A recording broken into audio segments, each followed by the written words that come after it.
എന്ത് വിചാരിച്ചു ഞാൻ വെറും പാചകക്കാരിയാണെന്ന്? പിന്നെ നീ ആര്? എടോ മൈസൂർ യൂണിവേഴ്സിറ്റിയിൽ നിന്നും ബിരുദം നാക്ക് പഠിച്ചിട്ട് ഇറങ്ങണമായിരുന്നു കുഞ്ഞേ. ബിരുദാനന്തര ബിരുദം എടുത്തവളായി ഞാൻ. എന്നിട്ട് അവരറിഞ്ഞോ? എന്തോന്ന്? ഇതെടുത്തോണ്ട് വന്നിട്ട് ഇത് എവിടുന്ന് ഇറങ്ങി വരുന്നടേ? ഞാൻ ഈ കടയിൽ നിന്ന് ഇറങ്ങി വന്ന്.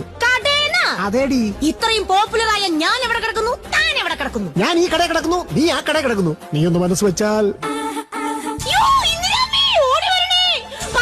സുന്ദരിയായ യുവതിയുടെ മുഖത്ത് നോക്കി കിടക്കാൻ വിളിക്കുന്നേ. അയ്യോ, എവിടെ എവിടെ ഇങ്ങോട്ട് മാറിയുന്നേ? എവിടെ ഗിരിജേ? എന്തോന്ന്? സുന്ദരിയായ പെണ്ണ് ഞാൻ തന്നെ അമ്മേ. ഒറ്റ കീറ് വെച്ചെന്നുണ്ടല്ലോ. തമാശക്കൊക്കെ ഒരു പരിധിയില്ല പെണ്ണെ. ആ തള്ളയ്ക്ക് പോലും മനസ്സിലായി നീ സുന്ദരിയല്ലെന്ന്. കിണിക്കല്ലേ എന്റെ അവലോസുണ്ട കഴിച്ചിട്ടുണ്ടോ? ഇല്ല. കഴിച്ചിരുന്നെങ്കിൽ താനിങ്ങനെ ചിരിക്കില്ലായിരുന്നു. അപ്പൊ നിന്റെ അവലോസുണ്ട കഴിക്കുന്നവരെല്ലാം തട്ടിപ്പോവാറുണ്ടോ? പോടാന്നാ എടി, കേരളത്തിൽ 500 തേങ്ങ ഒറ്റ ഇരിപ്പിന് വെട്ടി അരച്ചവനാടി ഞാൻ.